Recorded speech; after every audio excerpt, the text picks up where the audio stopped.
Good morning student, मैं पुरुषोत्तम Jha, physics teacher.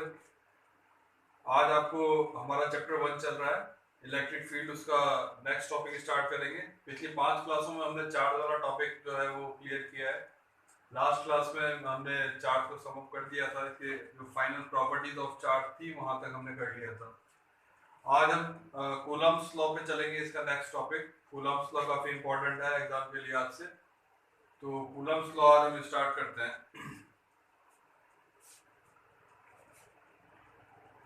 सबसे पहली बात तो ये है कि कोई भी लॉ होता है वो दो तरीके से वेरीफाइड होता है। पहला, या तो साइंटिस्ट ने एक्सपेरिमेंट करके उसे प्रूफ किया है, या फिर उसका कोई प्रूफ मैथमेटिकल कोई प्रूफ है।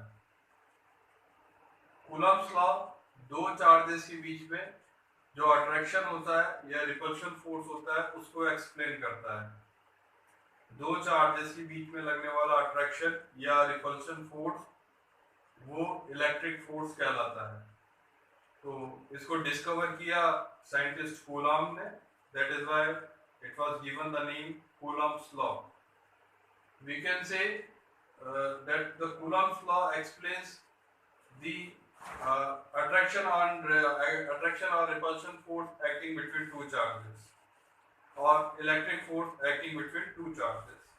So if I say next time electric force, that means either attraction or repulsion force acting between two charges. आकर्षण या प्रतिकर्षण बल, दो आवेशों के मध्य लगने वाला आकर्षण या प्रतिकर्षण बल। दो आवेशों के मध्य लगने वाला आकर्षण अथवा प्रतिकर्षण बल को कूलॉम नाम के वैज्ञानिक ने डिटेल से एक्सप्लेन किया।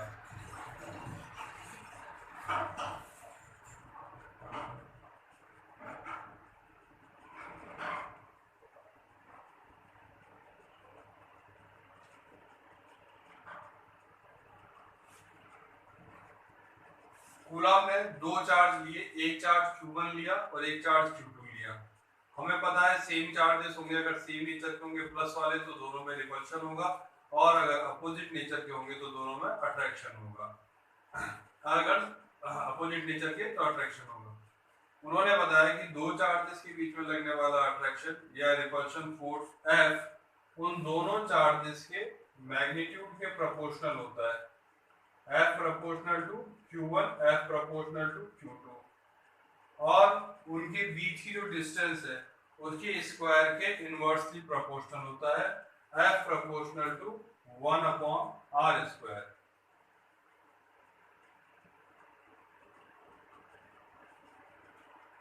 कूलॉम्स ने अपने एक्सपेरिमेंट से प्रूव किया कि अगर आपके पास दो चार्जेस हैं, एक Q1 चार्ज और दूसरा Q2 चार्ज, दोनों के बीच में हो सकता है अट्रैक्शन फोर्स हो या हो सकता है रिपल्शन फोर्स हो, या दोनों को हम कंबाइन करके बोले तो दोनों के बीच में इलेक्ट्रिक फोर्स।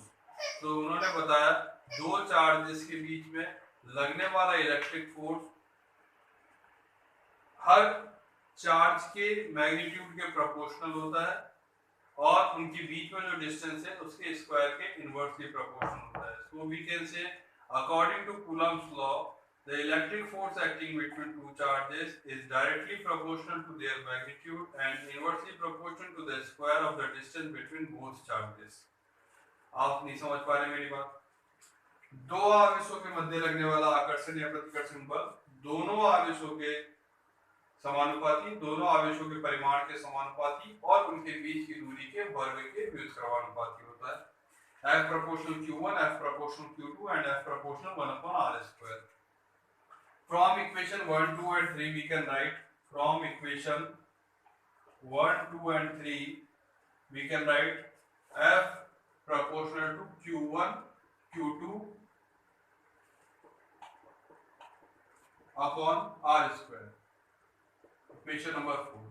Equation 1, 2 और 3 से हमने कंबाइन करके लिख दिया F proportional Q1, Q2 upon R square. और फिर हम जनरली जानते हैं जिस तरह से प्रोपोर्शनल का सिंबल हटा के हम हमेशा एक कांस्टेंट लगाते हैं, यहाँ पे भी हम एक कांस्टेंट अप्लाई करते हैं K। F is equals to K Q1 Q2 divided by R square। Equation number 5। यहाँ पर K जो है वो इलेक्ट्रिक फोर्स कांस्टेंट है। K हमारा electric force constant, electric force constant होता है K, और k की वैल्यू कूलम्स में बताई एक्सपेरिमेंट से, k is equal to 9 into 10 to the power 9। ये तो इसका न्यूमेरिकल वैल्यू है और इसका यूनिट जो है वो यूनिट इसका हो जाता है, k का यूनिट क्या हो जाएगा, force newton into metre square upon q1 q2। क्या होना चाहिए इसका यूनिट, यूनिट होगा k का Fr square divide by q1 q2, F for newton, R for metre square and q1 के लिए कूलम्स, इसके लिए कूलम तो कूलम्स स्क्वायर।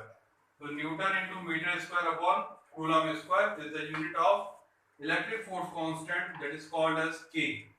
तो k की वैल्यू हो गई हमारी 9 into 10 to the power 9 newton into metre square upon coulomb square. इसके अलावा k की एक और वैल्यू दी गई, तो वो सेकंड वैल्यू थी इसकी, also k is equals to 1 upon 4 pi epsilon naught। 1 upon 4 pi epsilon naught इसकी एक और वैल्यू दी गई। इस वैल्यू को, इस वैल्यू में जो एप्सिलॉन नॉट है, एप्सिलॉन नॉट इसे विद्युतशीलता कहते हैं हिंदी में और इंग्लिश में एप्सिलॉन नॉट कहते हैं। ये कहलाता है परमिटिविटी, परमिटिविटी ऑफ वैक्यूम, निर्वात की विद्युतशीलता। ये इंपॉर्टेंट है काफी, निर्वात की विद्युतशीलता कई बार एग्जाम में आ चुका है कि निर्वात की विद्युतशीलता को डिफाइन कीजिए। तो k की इन्होंने फॉर्मूला बताया था 1/4 पाई एप्सिलॉन नॉट होता है, तो इसे इक्वेशन नंबर 6 लिया। तो हम अगर देखें तो अगर एप्सिलॉन नॉट की हम वैल्यू फाइंड आउट करना चाहें तो epsilon naught is equals to 1/4 pi k। Epsilon naught हो जाता है हमारा 1/4 पाई k। सो 1/4 पाई की वैल्यू हो गई हमारी 3.14, k की वैल्यू हो गई 9 इंटू 10 टू द पावर 9 और newton into metre square upon coulomb square. इसको सॉल्व करने पे हमें मिलता है 8.85 into 10 to the power -12 coulomb square upon newton into metre square. ये आपके एप्सिलॉन नॉट की वैल्यू है। निर्वात की विद्युतशीलता का जो मान है, परमिटिविटी ऑफ वैक्यूम, वो है 8.85 into 10 to the power -12 coulomb square upon newton into metre square. बात यहीं पे खत्म नहीं होती है, बात बहुत सारी है। देखिए इसमें नेक्स्ट हमारा क्या है, ये तो अभी हम बहुत ही बेसिक पढ़ रहे हैं कि कूलम्ब्स का ये लॉ है और ऐसा ऐसा बताया गया। अब अगर हम इक्वेशन नंबर 5 एंड अगर हम 5 को और 6 को मर्ज कर दें, if we merge the equation of 5 and 6, or we can say that if I put the value of k from equation number 5 to from equation number 6 to equation number 5, then I will have from equation number 5 and 6 f is equals to k की value रख देता हूं 1 upon यहाँ पे, तो 1/4 pi epsilon naught q1 q2 upon r square. ये formula हमारा electric force का है, F is equals to 1/4 pi epsilon naught q1 q2 upon r square. यहाँ पे एप्सिलॉन नॉट बता रहा है परमिटिविटी ऑफ वैक्यूम। अगर मान लीजिए ये एक आइडियल कंडीशन है कि दोनों चार्जेस वैक्यूम में रखे हुए हैं, जो कि पॉसिबल नहीं है, लेकिन हम इसको सॉल्व करते टाइम ऐसा आइडियल कंडीशन मानते हैं कि दोनों चार्जेस वैक्यूम में रखे हुए हैं। अगर ये दोनों चार्ज वैक्यूम में ना हो, वैक्यूम में ना हो, किसी और मीडियम में हो, तो किसी और मीडियम में जो परमिटिविटी है वो किसी और मीडियम की लिखी जाएगी।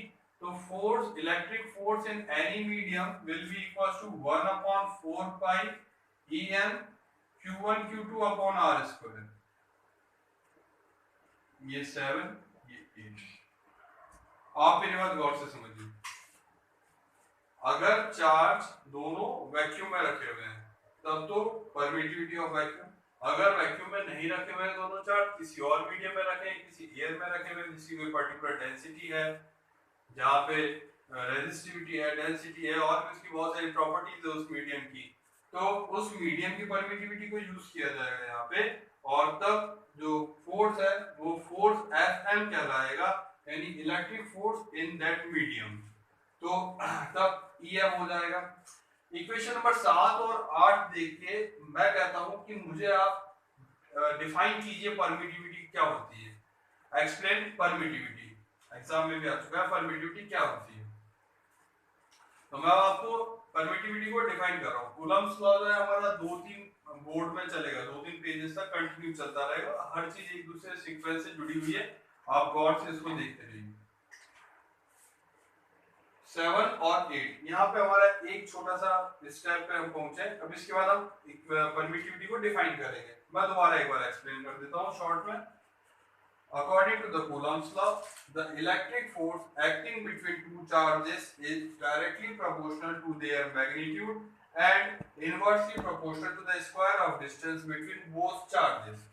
कूलाम के नियम के अनुसार दो आवेशों के मध्य लगने वाला विद्युत बल दोनों आवेशों के गुणनफल के समानुपाती एवं उनके मध्य की दूरी के वर्ग के व्युत्क्रमानुपाती होता है।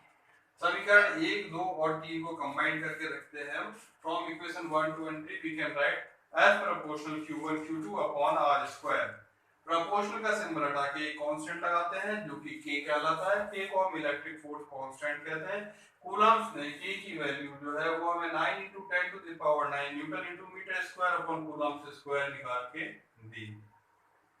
ये उन्होंने अपने एक्सपेरिमेंट्स के आधार पे k की वैल्यू बताई, जो कि फिक्स है, हर जगह ये कांस्टेंट रहेगा। k का उन्होंने एक और फॉर्मूला दिया, k = 1/4 पाई एप्सिलॉन नॉट। यहाँ पे एक इंपॉर्टेंट टर्म आया हमारे सामने, एप्सिलॉन नॉट, जिसे की कहते हैं permittivity of vacuum. Permittivity of vacuum epsilon not है। एप्सिलॉन नॉट की वैल्यू अगर फाइंड करना चाहे तो इस इक्वेशन 6 से एप्सिलॉन नॉट को हम यहाँ ले गए, k को नीचे लिया है, तो एप्सिलॉन नॉट यहीं रह गया। फ्रॉम 6 k इधर आ गया, k की वैल्यू हमने रखी 4 पाई की, इसको सॉल्व किया तो 8.85 × 10⁻12 coulomb square upon newton × metre square हो गया।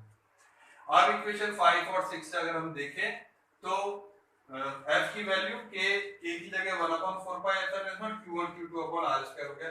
अगर परमिटिविटी वैक्यूम की ना लेके परमिटिविटी किसी मीडियम की ली जाती है तो वहां पे E0 की जगह हम EM यूज करेंगे, यानी कि permittivity of that medium. Now the question is define permittivity। Permittivity क्या है? ठीक है, मैं आपको परमिटिविटी डिफाइन करता हूँ, इसके आगे ही हम चल रहे हैं। मेरे ख्याल से सिंपल सी चीज है, ये इजीली आपको समझ में आ गई होंगी।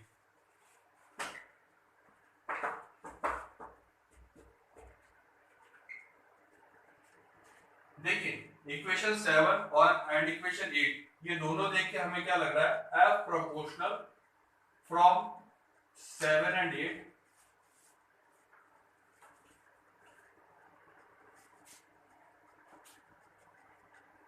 F proportional 1/E0 and F proportional 1/EM। यानी अगर देखा जाए तो इलेक्ट्रिक फोर्स और जो परमिटिविटी है दोनों में इनवर्स रिलेशन है। देख लीजिए नीचे आ रहा है, E0 की वैल्यू जितनी ज्यादा होगी फोर्स उतना कम होगा, या E0 या EM या E परमिटिविटी की वैल्यू जितनी ज्यादा होगी उसका फोर्स का वैल्यू उतना ही कम हो जाएगा, या परमिटिविटी की वैल्यू कम होगी तो इलेक्ट्रिक फोर्स की वैल्यू ज्यादा हो जाएगी, यानी कि वाइस वर्सा उल्टा रिलेशन है दोनों में। So we can say that permittivity is a property of a medium, or we can say permittivity is a numerical value or a value for a medium that shows that up to what extent the electric force will work between two charges in that medium। मैं आपको दोबारा बताता हूँ, permittivity किसी भी माध्यम का एक गुण है जो यह बताता है कि उस माध्यम में दो आवेशों के मध्य आकर्षण बल या प्रतिकर्षण बल या दो आवेशों के मध्य लगने वाला विद्युत बल कितना होगा। दोनों आवेशों के मध्य लगने वाले विद्युत बल को क्या वह माध्यम सपोर्ट कर रहा है, या क्या वह माध्यम दोनों आवेशों के मध्य लगने वाले विद्युत बल का विरोध कर रहा है।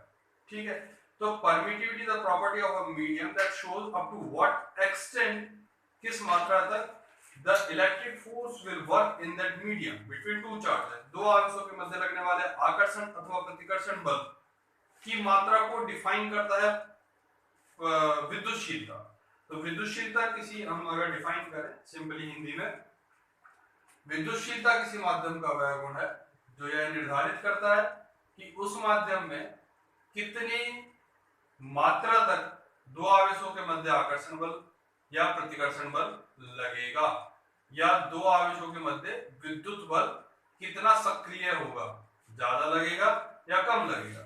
आवेश सेम है, लेकिन किसी माध्यम में दोनों आवेशों के बीच में ज्यादा विद्युत बल लगता है, किसी माध्यम में दोनों आवेशों के मध्य कम विद्युत बल लगता है। ठीक है, तो मैं permittivity can be defined as the property of a medium that shows up to what extent electric force will work between two charges. So, विद्युतशीलता किसी माध्यम का वह गुण है जो यह बताता है किसी माध्यम में दो आवेशों के मध्य आकर्षण अथवा प्रतिकर्षण बल कितना कार्य करेगा। ठीक है, इसके बाद हम थोड़ा सा आगे चलते हैं। तो ये विद्युतशीलता की परिभाषा होगी F proportional to 1/E। फिर आता है, ये हो गई परमिटिविटी।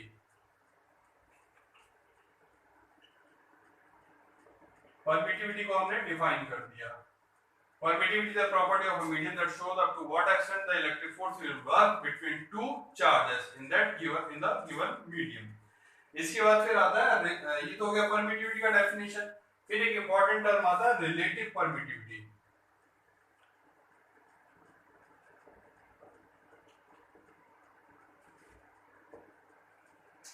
रिलेटिव परमिटिविटी जो है ना, ये जैसे सापेक्ष विद्युतशीलता है, आपेक्षिक विद्युतशीलता है ना, आपेक्षिक विद्युतशीलता ये किसी के रेस्पेक्ट में निकालता है। जैसे कि भाई दो आवेशों के बीच में, दो चार्जेस के बीच में निर्वात में तो इतना विद्युत बल लग रहा था, लेकिन वही विद्युत बल किसी और माध्यम में कितना लग रहा है, तो वो जो उनका कंपैरिजन है वो कहलाता है रिलेटिव परमिटिविटी। तो रिलेटिव परमिटिविटी को अगर डिफाइन करें आप, तो ER जो है आपका वो होता है EM divide by E nought. ER is equals to EM divide by E not.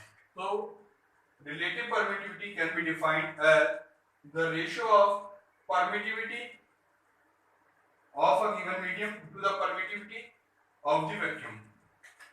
किसी माध्यम की विद्युतशीलता दिए हुए दो आवेशों के लिए और निर्वात की विद्युतशीलता उन्हीं आवेशों के लिए, इनका जो अनुपात है वो हमें आपेक्षिक विद्युतशीलता कहलाता है।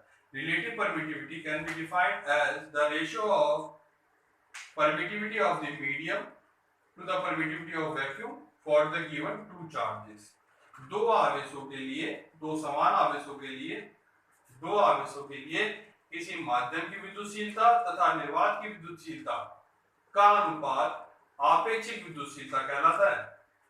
यानी इससे ये पता लगता है कि निर्वात में तो इस लेवल पे इलेक्ट्रिक फोर्स लग रहा था दोनों के बीच में, और अब जो है किसी माध्यम में इतना इलेक्ट्रिक फोर्स लगेगा।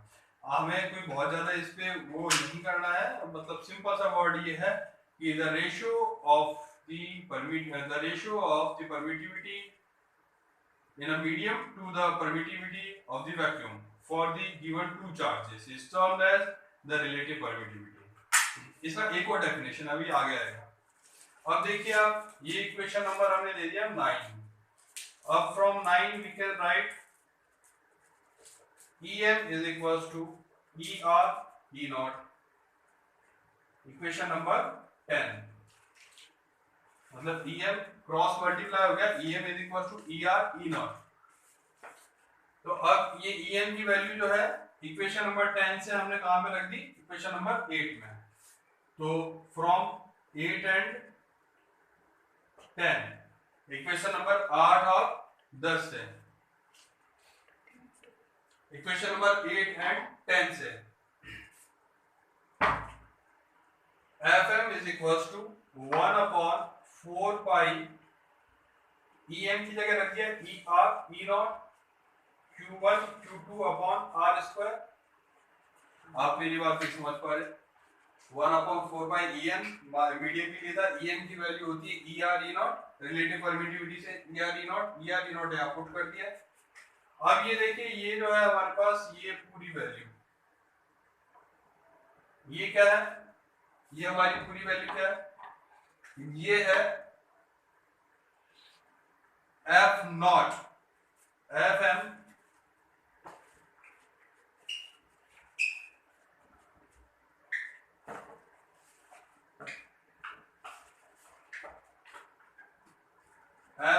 इज इक्वल्स टू, ये पूरी वैल्यू ई आर को अलग लिख दीजिए, 1 अपॉन ई आर अलग, तो ये अंदर क्या बचा 1 upon 4 pi epsilon naught Q1 Q2 upon R square. ये क्या है, electric force, electric force in for vacuum, 1 upon E R electric force F naught, ये हो गया F M 1 upon 4 pi epsilon naught Q1 Q2 upon R square. ये तो हमारा electric force है वैक्यूम के लिए ना, तो ये वैक्यूम के लिए इलेक्ट्रिक फोर्स की वैल्यू एफ नॉट होगी, तो E R is equal to what, F naught by F M. तो अनदर डेफिनेशन, दूसरा डेफिनेशन क्या है कि relative permittivity can be defined as the ratio of electric force acting between two charges in vacuum to the electric force acting between the same charges in the given medium। मतलब आपेक्षिक विद्युतशीलता दो आवेशों के मध्य निर्वात में लगने वाले विद्युत बल तथा उन्हीं आवेशों के मध्य किसी माध्यम में लगने वाले विद्युत बल के अनुपात के बराबर होता है। E r is equals to F naught by Fm। तो ये हमारा रिलेटिव परमिटिविटी वाली बात थी। अगर इसकी यूनिट की बात करें हम, तो कभी भी रिलेटिव चीजें जो होती है ना वो हमेशा यूनिट लेस होती है, यूनिट लेस। रिलेटिव परमिटिविटी जो है वो यूनिट लेस है, क्योंकि ऊपर एफ नॉट है वो भी न्यूटन में लेंगे, नीचे एफ एम है वो भी न्यूटन में आएगा, तो टोटल जो है न्यूटन से न्यूटन कैंसिल हो जाएगा, तो यूनिट जो है वो यूनिट लेस हो जाएगा। तो रिलेटिव परमिटिविटी जो है वो यूनिट लेस है। हमने अभी देखा कि हम यहाँ पर आए थे, फोर्स का फॉर्मूला लिखा था ई नॉट, परमिटिविटी ऑफ वैक्यूम, उसके बाद हमने उस मीडियम का परमिटिविटी की बात की तो ई एम लिख दिया।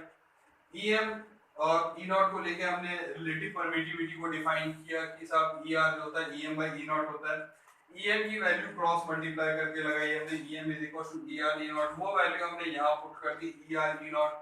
अब इसमें से हमने ये एफ एम ये अलग लिख दिया, हमें ई आर की एक अलग डेफिनेशन मिल गई।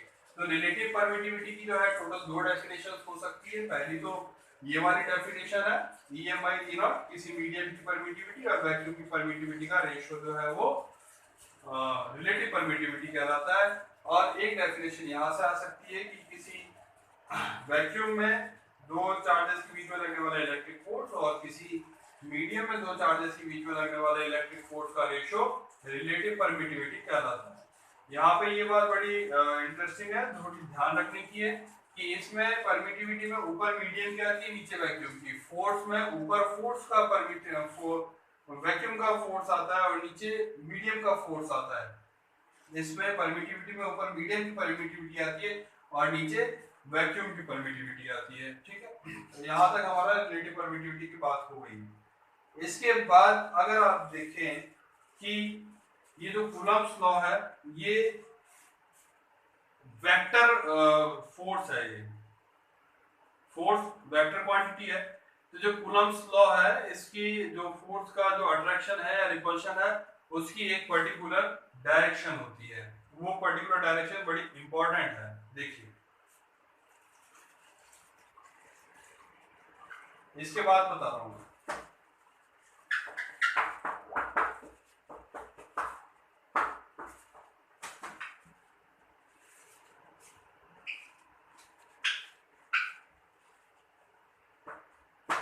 Now the vector form of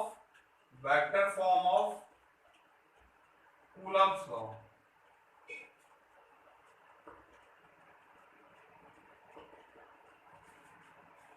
देखिए दो अपोजिट नेचर के चार्ज है तो अट्रैक्शन होगा, और दो अगर सेम नेचर के चार्जेस है तो रिपल्शन होगा।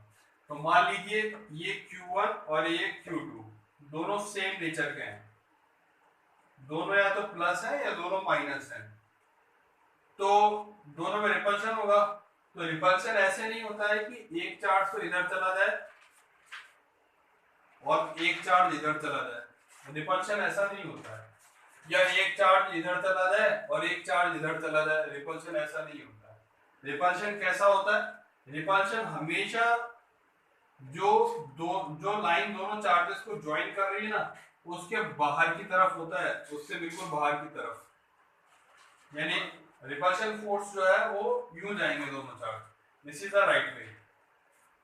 मतलब दो अगर सेम चार्ज जैसे दोनों प्लस नेचर के हैं या दोनों माइनस नेचर के हैं, एक्चुअली हम क्या कर रहे हैं, vector form of Coulomb's law. यानी हमने फोर्स का फार्मूला तो फाइंड आउट कर लिया, अब उस फोर्स की डायरेक्शन क्या है वो डायरेक्शन पता कर रहे हैं।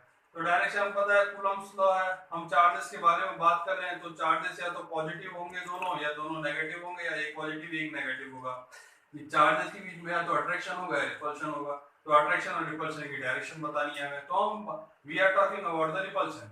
अगर दोनों चार्जेस सेम नेचर के, या तो दोनों प्लस है या दोनों माइनस है, तो मान लीजिए उनमें रिपल्शन होगा। तो रिपल्शन ऐसे नहीं होगा कि एक उधर चला गया एक इधर चला गया एक इधर, एक ऐसे नहीं होगा। Always repulsion is found through their experiment, the repulsion is found along the line joining the both charges, away from the line joining the two charges। दोनों चार्जेस को जो लाइन ज्वाइन कर रही है इससे अवे, बाहर की ओर। सिमिलरली जो अट्रैक्शन होगा, अट्रैक्शन मान लीजिए कि ये यहाँ पे Q1 चार्ज है Q2 चार्ज है, एक प्लस नेचर का था एक माइनस नेचर का था। अट्रैक्शन होगा तो अट्रैक्शन ऐसा नहीं होगा कि ये यहाँ से यूं आ जाएगा और यहाँ से यूं आ जाएगा ना। अट्रैक्शन कैसा होगा? अट्रैक्शन भी हमेशा अलोंग द लाइन होगा, यानी लाइन के अंदर की तरफ। यानी कि ये दोनों में अगर अट्रैक्शन होता है दोनों चार्जेस में Q1 और Q2 में, तो वो हमेशा अंदर की तरफ अट्रैक्ट होगा। ठीक है, तो इस आधार पे हम कह सकते हैं कि the attraction and repulsion force is found always along the line joining the two charges. आकर्षण या प्रतिकर्षण बल उस लाइन के अनुदिश ही होता है जिसमें दोनों आवेश रखे हुए हैं, या तो बिल्कुल लाइन के बाहर की ओर या लाइन के अंदर की ओर। तो हम इसमें एक छोटा सा जोड़ देते हैं कि F is equal to K Q1 Q2 upon R square R cap, ये इसका वेक्टर फॉर्म। यहाँ पे R कैप क्या है? R cap is the direction along the line joining the two charges। अगर अंदर की तरफ पॉजिटिव ले रहे हैं तो बाहर की तरफ नेगेटिव ले लीजिए, अगर बाहर की तरफ नेगेटिव ले रहे हैं तो अंदर की तरफ पॉजिटिव ले लीजिए। सो मैं अल्टीमेटली सिर्फ R कैप लिख रहा हूँ। R कैप मतलब कि वो उनके आकर्षण अथवा प्रतिकर्षण की दिशा, the direction of electric force between two charges. इसके बाद मैं आपको इसको एक्सप्लेन करूंगा, बहुत ही 2-3 अच्छे न्यूमेरिकल है उनसे एक्सप्लेन करूंगा। आपको इससे रिलेटेड कोई क्वेरी हो, कोई डाउट हो, तो आप मुझे मैसेज कर दीजिएगा, कमेंट कर दीजिएगा, और आप पढ़िए रेगुलर और डाउट्स वगैरह पूछते रहिए। ठीक है, थैंक यू।